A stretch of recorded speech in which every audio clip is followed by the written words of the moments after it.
നിങ്ങളുടെ ഇഷ്ട പരമ്പരകൾ എക്സ്ക്ലൂസീവായി സൺ നെക്സ്റ്റ് ആപ്പിലൂടെ തികച്ചും ഫ്രീ ആയി ഇപ്പോഴേ ആപ്പ് ഡൗൺലോഡ് ചെയ്യൂ.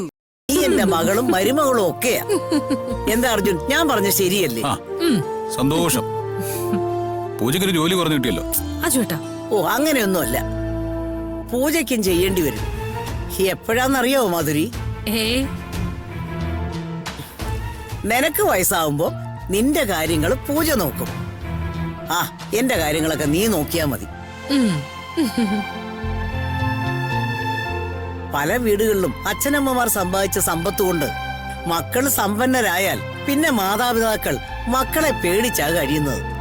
എന്താന്നറിയോ? മക്കൾ വല്ല വൃദ്ധസ്ഥാനത്തിലും കൊണ്ടാക്കിയാലോ എന്നുള്ള പേടി. എനിക്കങ്ങനെ ഒരു പേടിയില്ല. എന്റെ മക്കളും മരുമക്കളും ചെറുമക്കളും എല്ലാം എനിക്ക് ചുറ്റുമുള്ളപ്പം ഒരു വല്ലാത്ത ആശ്വാസം. ഇനി ഇവിടെ ആർക്ക് എന്തെങ്കിലും അസുഖം വന്നാ പൂജ ഉണ്ടല്ലോ എന്നുള്ള ബലവാ. അതിനിപ്പോ സ്വത്തും മണമല്ല, ഇപ്പോഴും അമ്മയുടെ കസ്റ്റഡിയിൽ തന്നെയാണല്ലോ. അതുകൊണ്ട് ആരും ഒന്നും മിണ്ടാത്തെ. ഇതിപ്പോ പൂജ മോളെ പുകഴ്ത്തി പുകഴ്ത്തി അർജുൻ മോന് പൂജ മോളെ കോടതിയിൽ കൊണ്ടുപോകേണ്ടി വരും. അനന്തേച്ചി, ആവശ്യം വന്നാ പൂജ കോടതി കയറി അങ്ങ് വാദിക്കും. ആശുപത്രിയിലെ ഫ്രണ്ട് ഓഫീസിലായിരുന്നെങ്കിലും ഡോക്ടർമാരും നേഴ്സുമാരും ചെയ്യുന്ന ജോലികൾ കണ്ടു പഠിച്ചിട്ടാ ചില തീരുമാനങ്ങൾ പൂജ എടുക്കാറ്.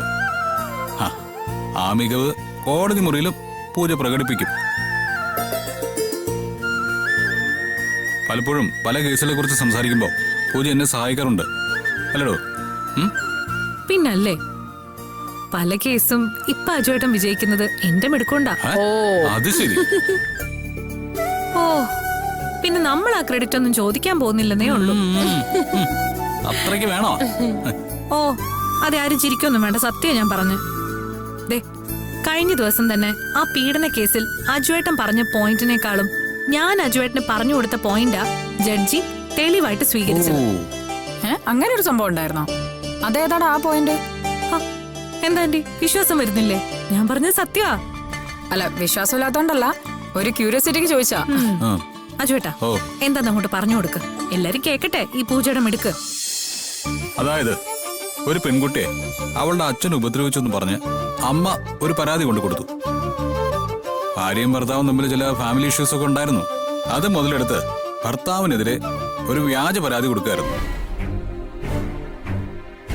ഭർത്താവ് അറസ്റ്റിലെ ജയിൽവാസം അനുഭവിക്കുകയും ചെയ്തു.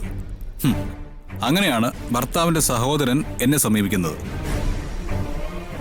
ആ കേസിൽ പ്രധാനപ്പെട്ടത് ആ കുഞ്ഞിന്റെ മൊഴിയായിരുന്നു. കുഞ്ഞ് മൊഴിയിൽ ഉറച്ചു നിന്നാൽ അച്ഛൻ ശിക്ഷിക്കപ്പെടും. ആ കുഞ്ഞിന്റെ മൊഴിയിലെ വൈരുദ്ധ്യങ്ങൾ പരിശോധിക്കാൻ പൂജ എന്നോട് പറഞ്ഞു. ആ കുഞ്ഞിനെ ഞാൻ കണ്ടു, വിശദമായി കാര്യങ്ങൾ സംസാരിച്ചു. കുഞ്ഞ് ആരോ പറഞ്ഞു പഠിപ്പിച്ച പോലെ എല്ലായിടത്തും ഒരുപോലെ പറഞ്ഞുകൊണ്ടിരുന്നത്. ആ പറഞ്ഞു പിടിപ്പിച്ച ആളെ ചോദ്യം ചെയ്താൽ കാര്യങ്ങൾ വ്യക്തമാകുമെന്ന് അന്ന് പൂജ എന്നോട് പറഞ്ഞു. അങ്ങനെയാണ് കുഞ്ഞിന്റെ അമ്മയെ കോടതിയിൽ ഞാൻ വിസ്തരിച്ചത്. അവരുടെ മൊഴിയും കുഞ്ഞിന്റെ മൊഴിയും തമ്മിലുള്ള വൈരുദ്ധ്യങ്ങൾ കോടതിയെ ബോധ്യപ്പെടുത്തി. കുഞ്ഞിന്റെ അമ്മയെ അറസ്റ്റ് ചെയ്യുമെന്ന് കോടതിയെ കൊണ്ട് തന്നെ പറയിപ്പിച്ചു. അതോടെ കുഞ്ഞ് സത്യങ്ങളൊക്കെ അങ്ങ് തുറന്നു പറഞ്ഞു.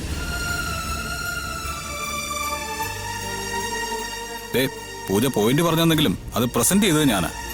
കോടതിയിൽ നമ്മൾ സത്യങ്ങൾ എങ്ങനെ അവതരിപ്പിക്കുന്നു എന്നതിനാണ് പ്രാധാന്യം.